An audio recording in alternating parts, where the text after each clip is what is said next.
Vamos começar a detalhar, então, esses apoios de lado a lado. Primeiro, os do presidente Jair Bolsonaro. A campanha para as eleições presidenciais já começou, com pouca viagem ainda, mas principalmente dando ênfase nessa chegada, nessa exposição dos apoios que ambos estão recebendo, tanto Lula quanto Bolsonaro. A gente está detalhando esses apoios desde terça-feira, quando eles começaram a surgir.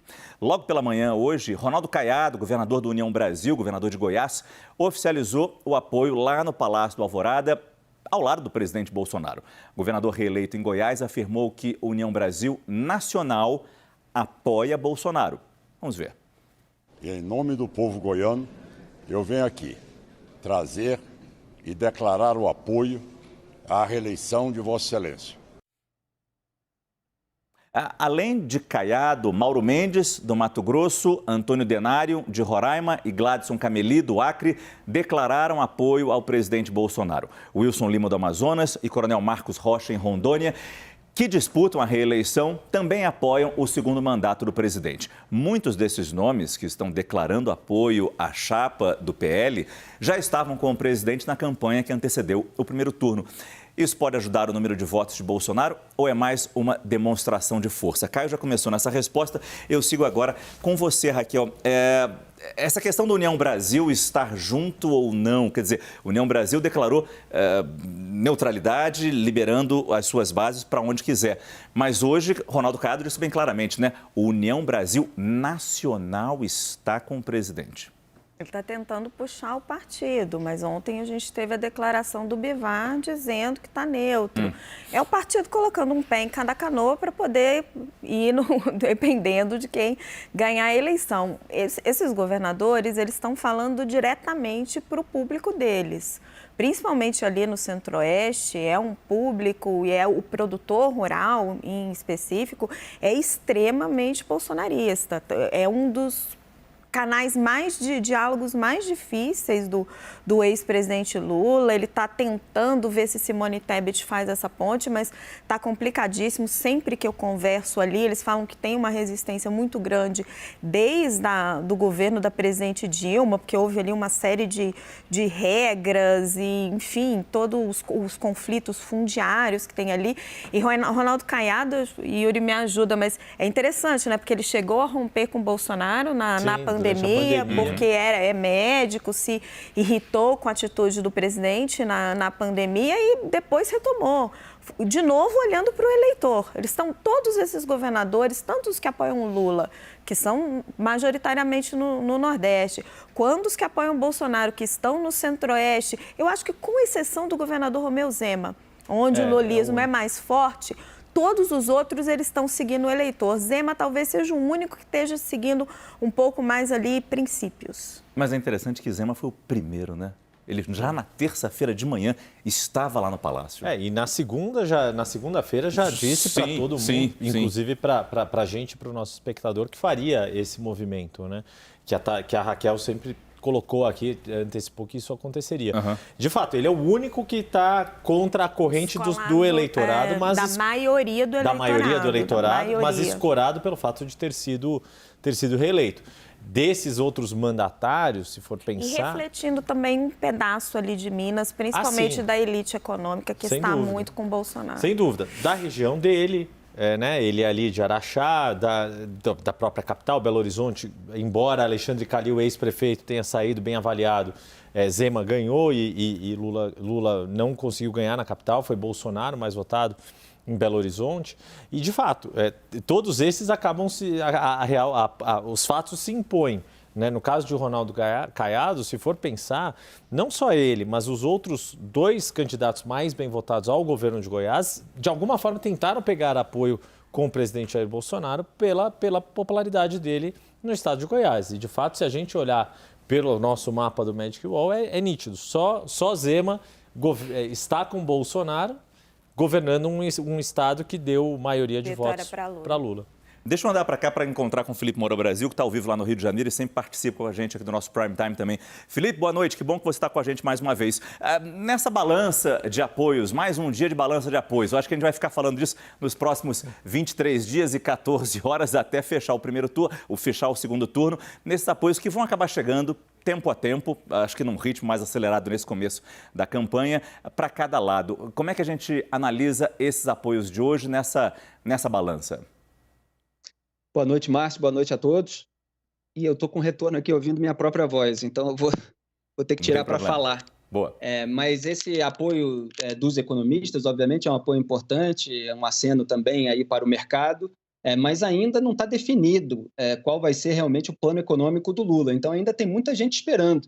Eu vi hoje, por exemplo, Maílson da Nóbrega, ex-ministro, falando que tem várias ressalvas, várias críticas ao que o Lula fica dizendo a respeito do fim do teto dos gastos. É claro que há uma projeção aí de aumento dos gastos para 2023, há uma previsão de que vai haver nova exceção, novo rompimento do teto dos gastos, que pode ser eventualmente menos danoso ou mais danoso, dependendo da aplicação do dinheiro, mas muito ressabiado em relação a essas colocações bastante genéricas e essa tese aí de que ele vai distribuir picanha, eventualmente até segurar a exportação, e isso romperia contratos internacionais que não podem ser rompidos dessa maneira. Então, essa preocupação com um discurso mais demagógico do Lula, e ainda falta concretude. É claro que esses economistas, com todo o histórico, a defesa do Plano Real, que o próprio Lula combateu, eles trazem novos ingredientes para pescar esse eleitorado mais ao centro, para pescar principalmente os eleitores da Simone Tebet, porque sobraram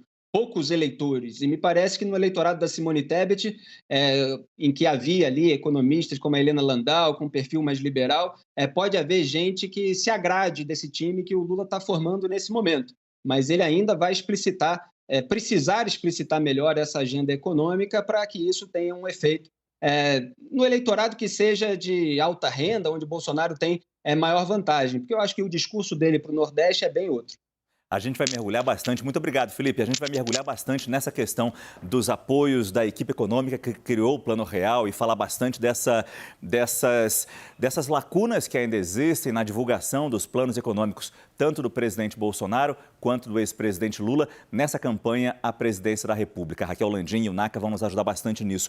Mas eu queria falar com você um pouco, Caio, ainda sobre a campanha do presidente Bolsonaro. A gente não percebe grandes viagens ainda. Hoje ele esteve em Minas? Isso, né? Teve, Isso. Sim. Teve em Minas. Sim. Quer dizer, ele foi para Minas, encontrou com empresários, vai no Pará para o Círio de Nazaré no fim de semana, se eu não me engano, pelo menos essa era uma previsão. A pergunta é, quando começam as viagens? E o quanto esse espetáculo de receber os apoios no Palácio, o quanto que isso substitui esse corpo a corpo que os políticos tanto gostam de fazer? Tá contigo. Não, é que na verdade... Não, é que é assim, mas na verdade, e ali também no QG do Lula, isso foi falado também. Esses primeiros dias, para você poder viajar, você precisa saber para onde você vai viajar, quem vai te receber, se vai ter gente lá para te receber, o trajeto que você vai fazer, vai ser na caminhonete, vai ser onde, né?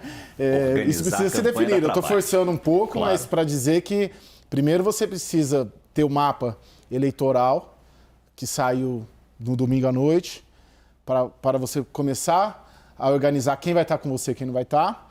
Isso já está acabando, né? Já é quinta-feira. Então essa primeira semana é natural. Isso é assim mesmo. Quem está comigo, quem está com o outro.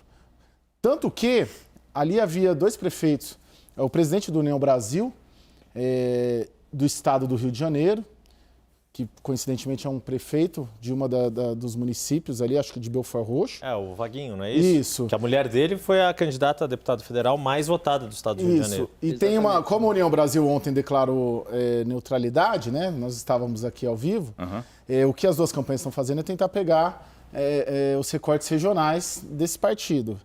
E ali ele relatou que pela manhã ele conversou com o presidente Jair Bolsonaro e com o Flávio Bolsonaro, que fizeram sinalizações ali de gestos positivos do governo para a bancada do União Brasil, do Rio de Janeiro, por aí vai. E à tarde ele veio aqui conversar com o Lula. né? E também ali tentando... Você vê como funciona. Então, assim... Eu não sei quem está em campanha, se o Vaguinho, né? Então,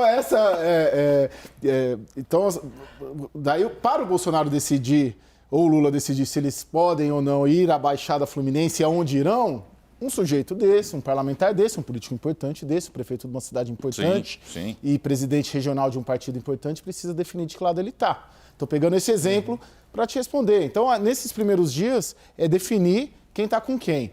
Mas já começam ali a haver alguns planejamentos. Hoje de manhã eu conversava na campanha do Bolsonaro, essa história do Sírio é justamente para reagir. Tem dois elementos, tanto para tentar avançar no eleitor católico, como para reagir, dar uma espetada ali no governador, no Helder Barbalho, que ontem estava aqui declarando apoio ao Lula. Então é todo um e é tipo jogo de war mesmo. É um jogo de war. E tem um outro elemento importante. Aqui eu não resistiu e riu, né? Mas um você jogo vai de war. para onde Depois você vai eu vou completar o mover cara, as peças. E tem um aspecto importante nessa questão do Pará, porque o que acontece? O presidente Jair Bolsonaro conseguiu aumentar a sua votação em todos os estados da região norte e nordeste. Ele perdeu no Nordeste, perdeu no Pará, mas é um dos estados em que ele mais ganhou número de votos. Porque mesmo os estados que ele ganhou, a gente estava fazendo essa conta aqui no 360. Por exemplo, Rio Grande do Sul, São Paulo, ele ganhou de Lula, ficou com a maior parte dos votos válidos, mas perdeu o número de votos em relação... Perdeu eleitores, perdeu 100 mil eleitores gaúchos, perdeu 100 mil eleitores paulistas, que podem fazer falta numa conta que ele tem 6 milhões de votos para escalar. Então, conseguir, de repente, por exemplo, isso, fincar uma bandeira no território inimigo, entre aspas, num estado que deu mais votos para Lula do que para ele, e num evento tão simbólico quanto o Círio de Nazaré, faz todo Mas é uma coisa sentido. interessante, porque nessa batalha, o objetivo não é ganhar territórios, é ganhar exércitos, eleitores. E transformar a obtenção de um território em voto tem uma longa jornada nessa Então, história. mas o que eu estava pensando no jogo de war, porque você falou, é a questão das estratégias, né? E como vai ficando também mais difícil para nós, jornalistas, tentar apurar... Aí é jogo da verdade. Outro tabuleiro. Não vem com essa pra cima de mim, não, Caio Junqueira. Tentar apurar essas estratégias. Ontem já teve o jogo da verdade aqui, desculpa. Gente, chega. Para vocês dois. Tentar apurar essas estratégias, porque quando a gente olha para os apoios do Lula e a gente vê Simone Tebet e a gente vê os economistas que criaram o Plano Real, você fala, opa, está se desenhando alguma coisa mais concreta para o centro. E eu hoje, né, como toda repórter aflita, falava na campanha do PT e falava, e aí, mas vocês não vão fazer nada? E eles com aquele papo, mesma conversa do primeiro turno e tal, não sei o quê.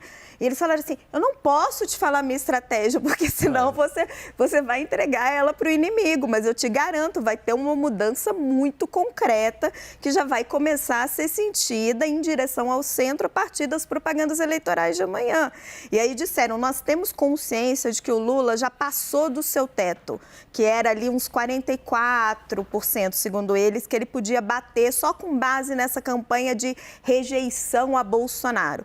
Eles sabem que se ele quiser passar dos 48% e ganhar a eleição, ele vai ter que falar com um eleitor que não é dele e vai ter que fazer gestos concretos. Agora, gente, sério, ver o PT fazendo gestos concretos, principalmente na economia, eu só acredito vendo. É isso. É por isso que a gente está tentando, vai levantar daqui a pouco, exatamente essas dúvidas que ainda existem em ambas campanhas na questão econômica.